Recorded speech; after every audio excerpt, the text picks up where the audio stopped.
Welcome to the Sharpening Stone, where we hone the skills to cut out toxicity and carve out a better future for you.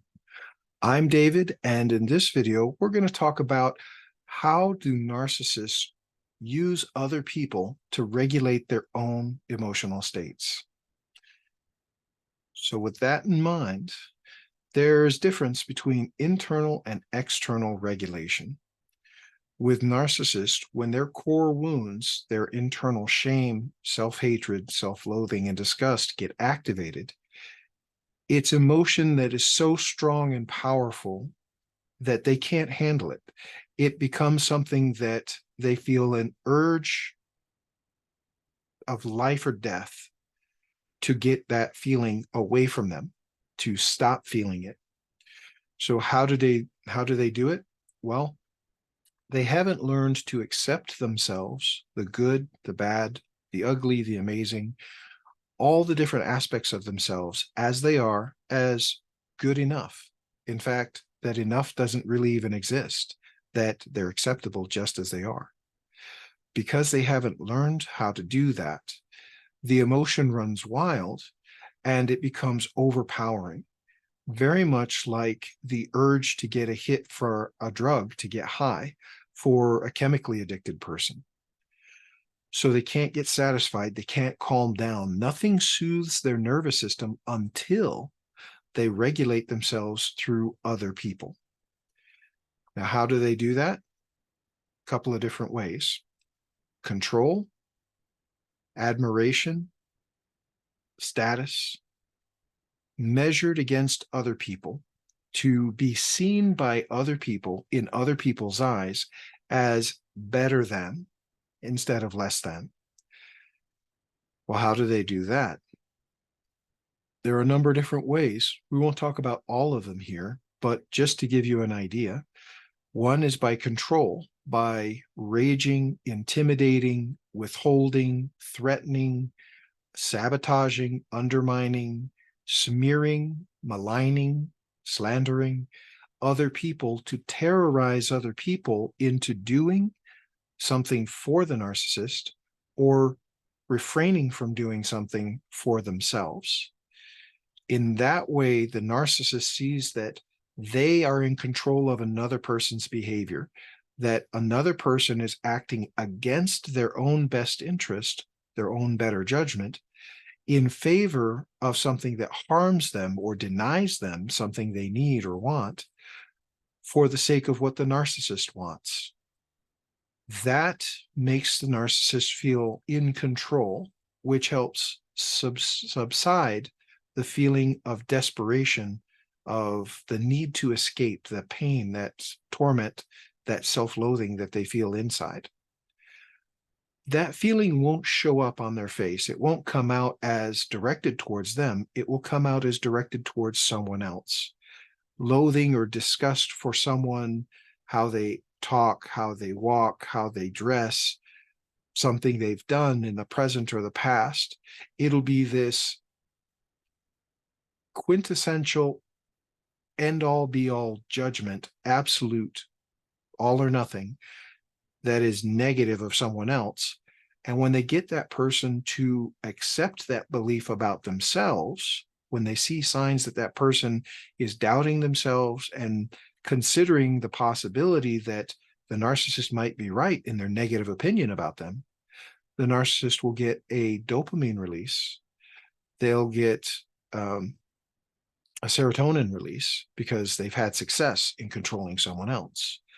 Now they see the other person begin to feel bad about themselves, and the narcissist, in their mind, their neurological wiring begins to shift and say, see, you're better than them, so you can't be that bad. You must be okay. That's one way that a narcissist regulates their own internal emotions, their negative ones, when or using another person. Another way is by proving how great they are, either in reality by actually achieving something amazing or even okay, but then making it out to be amazing, or pretending to have achieved something by controlling the flow of information, allowing people that they look up to, that they see as higher status than them, to only see the good and the best, and to polish whatever they do show them up so that it looks as brilliant as possible, even if it's not really that great. When they see somebody they look up to because they have higher status in wealth, in authority, in position, in social influence, in resources and control, when they see that higher status person, in their mind anyway, begin to believe the narcissist's false appearance, their made-up story, their over-embellishment of what they've achieved or accomplished or possess, they'll also get a dopamine hit. They'll get a serotonin release, and they may get an oxytocin release, but that oxytocin release won't be connected with the person. It'll be connected with themselves. Some people call this duper's delight. That's one of the things that happens in the neurochemistry of the brain.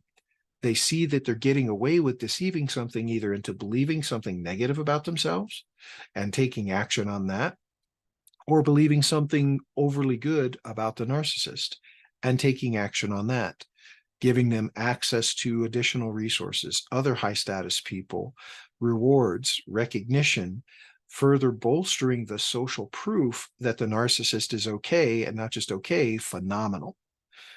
All that is to counter the deep wound in the narcissist's heart and psyche from their early childhood, that they were not enough, that they were unworthy, and that they didn't deserve anything. That all, in fact, what they actually deserved was hatred, disdain, and disgust, typically from somebody who was a caregiver responsible for meeting the child's needs, that didn't do that and did the opposite. Now, that's not to excuse the narcissist's bad behavior. That's not to justify it or make it right. There is some value in understanding what has happened that this person has become this way, but we can never really know what's going on inside someone else's mind. We can kind of get an idea from patterns of behavior over time that are predictable and repeatable, but we never really know what's going on inside of anyone else's heart or mind. With that in mind, another way that narcissists get or regulate their own internal negative emotions is by building themselves up to people they don't know, by hiding and occluding, maybe that's not the right word, keeping secrets, by denying people information about them.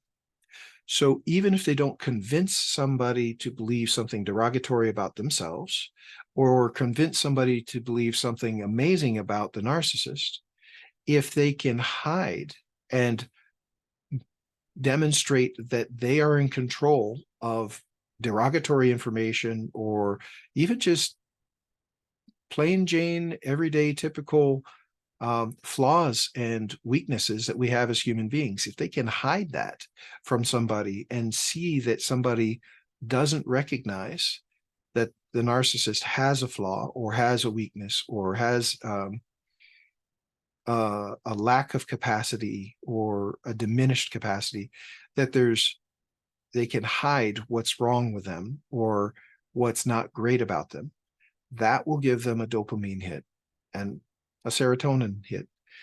Dopamine and serotonin work in concert to give a person, all of us use this, it happens in all of our brains, it makes the effort pleasurable. It gives us a sense of pleasure for the effort. Serotonin gives us a sense of belief that we can duplicate that we can repeat that.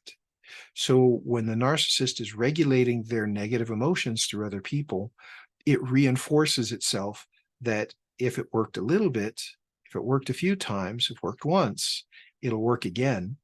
And because of the conditioning the narcissist has gone through in their early childhood trauma, very similar to the conditioning all of us go through in our early childhood trauma, if a little is good, more is better.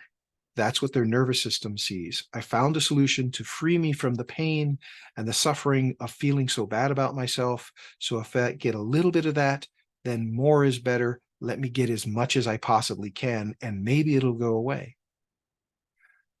The problem is, because they're regulating themselves, their negative emotions through other people and not dealing with the core wound, not healing it, identifying it, addressing it, giving it space, and reframing it so that it doesn't mean anymore what it used to mean to them. Because they're not doing any of that, those medicative dopamine and serotonin hits are like any other chemical drug. Gives them a little bit of a high and then it wears off. So they've got to do it again and they've got to do it more. But each time they do it, the high that they get from it is less and less intense and for shorter and shorter time. That's why you may have noticed that narcissists tend to start out in relationships great, then they start devaluing you, they stop idolizing you, and then it gets worse and worse and worse. It never goes in a direction of getting worse and then getting better without then going worse than it was before. That's because the relief that the narcissist is finding from their pain in regulating their emotions through other people is less and less and shorter as time goes on.